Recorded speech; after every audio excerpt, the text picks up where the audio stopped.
এই সংবাদটি নিবেদন করছে নয়ন অপটিক্যাল, থানা মোড়, জলপাইগুড়ি।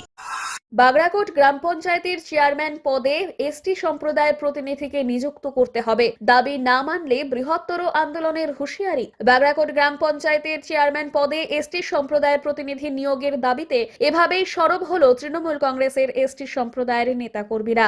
এদিন বাগড়াকোট গ্রাম পঞ্চায়েতের লিস রিভার চা বাগান এলাকায় এক সাংবাদিক বৈঠক থেকে এই দাবি জানানো হয়। এই বৈঠককে ঘিরে বর্তমানে বাগড়াকোট গ্রাম পঞ্চায়েত জুড়ে রাজনৈতিক চর্চা একেবারে তুঙ্গে। সাংবাদিকদের মুখোমুখি হয়ে এসটি সম্প্রদায়ের নেতা কর্মীরা জানিয়েছেন, রাজ্যের বিভিন্ন গ্রাম পঞ্চায়েতে চেয়ারম্যান পদ চালু করা হচ্ছে, আর সেই নিয়ম অনুযায়ী বাগড়াকোট গ্রাম পঞ্চায়েতেও চেয়ারম্যান পদে অবশ্যই এসটি সম্প্রদায়ের একজন প্রতিনিধিকে নিয়োগ করতে হবে। তাদের অভিযোগ, এতদিন ধরে বাগড়াকোট গ্রাম পঞ্চায়েতে বিভিন্ন জাতিগোষ্ঠীর প্রতিনিধিরা গুরুত্বপূর্ণ পদে দায়িত্বে থাকলেও এসটি সম্প্রদায়ের কোনো প্রতিনিধি বড় কোনো পদে সুযোগ পাননি। এই পরিস্থিতিতে তাদের জোরালো দাবি, এবারের চেয়ারম্যান পদ এসটি সম্প্রদায়ের নেতা কর্মীদের দিতেই হবে। বিষয়টি নিয়ে আদিবাসী উন্নয়ন মন্ত্রী বুলুচিক বড়াইক এবং জেলা তৃণমূল কংগ্রেসের সভানেত্রী মহুয়া গোপকে অবগত করা হবে বলেও জানান তারা। সাংবাদিক বৈঠক থেকে হুঁশিয়ারি দিয়ে নেতারা জানিয়েছেন, যদি কোনো কারণে বাগড়াকোট গ্রাম পঞ্চায়েতে এসটি সম্প্রদায়ের কাউকে চেয়ারম্যান করা না হয়, তাহলে ভবিষ্যতে তারা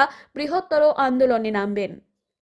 যেহেতু এই বাগড়াকোট জিপিতে আমরা দেখি যে গোর্খাদের সবই ভালো ভালো পোস্ট আছে। যে দেখেন, এখন প্রেসিডেন্ট গোর্খা আছে, এখন যে কেউ থাকুক, আমাদের সেটা দেখনা নাই। কিন্তু এখন যে চেয়ারম্যান হচ্ছে, যে চেয়ারম্যান আমাদের লাগবে, কারণ আমাদের এসটি যারা আছি, আমরা এসটি এখানে বহুমূল আছে, বহুমতে আমরা ভোটে জয় করি। তো সেই জন্য আমরা চাচ্ছি যে আমাদের এইখানকার যত এসটিরা আছে, আমাদের এইটাই দাবি যে আমাদের এইখানকে যদি চেয়ারম্যানশিপ দেওয়া হচ্ছে তাহলে আমাদের এসটি থেকে দেওয়া হোক। यही प्रेस मीटिंग से यही सबको बताना चाहते हैं। हमारा डिस्ट्रिक्ट प्रेसिडेंट है, हमारा मंत्री है और ब्लॉक प्रेसिडेंट है।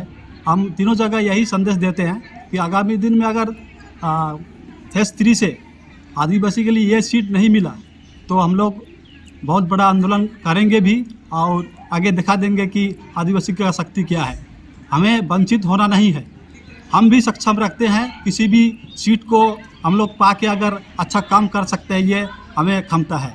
तो यही हम लोग बताना चाहते हैं कि फेज इस बार का जो चेयरमैन सीट होगा वो हमें फेज 3 से होना चाहिए और भी एसटी होना चाहिए।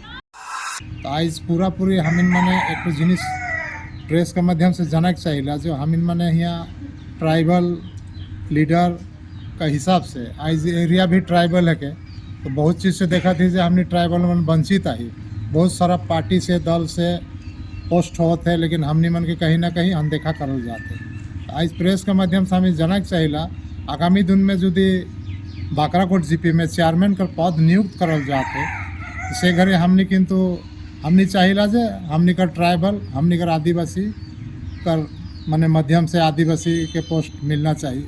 काले हमने बहुत चीज़ से हमें माने पद मानने नहीं पाओ थी ना की भी।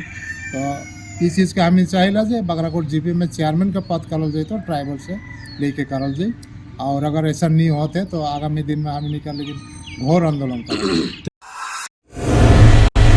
চোখ মানব শরীরের এক অমূল্য সম্পদ। সঠিক সময় সকলেরই এই অমূল্য সম্পদের যত্ন নেওয়া উচিত। আর চোখের যত্ন সঠিকভাবে নিতে হলে আপনাকে আসতেই হবে শহর জলপাইগুড়ির অন্যতম বিশ্বস্ত প্রতিষ্ঠান থানা মোড়ের নয়ন অপটিক্যালে। এখানে আপনি পাবেন সকল সাধ্যের মধ্যে বিভিন্ন রকম ব্র্যান্ডের চশমার ফ্রেম ও লেন্স। অত্যাধুনিক কম্পিউটারাইজ যন্ত্রের সাহায্যে দুজন চক্ষু বিশেষজ্ঞ চক্ষু পরীক্ষা করে থাকেন এখানে। দরিদ্র পেশেন্টদের বিনামূল্যে ছানি অপারেশনের ব্যবস্থা করা হয়ে থাকে। আর তাই চক্ষু পরীক্ষা হোক বা নতুন চশমা, চোখের যে কোনো সমস্যার যার ওপর চোখ বুঝে ভরসা করা যায়, তার নাম হলো নয়ন অপটিক্যাল। আমাদের ঠিকানা থানা মোড়, জলপাইগুড়ি। যোগাযোগ করুন 9932208885 অথবা 8250568100 এই নম্বরে।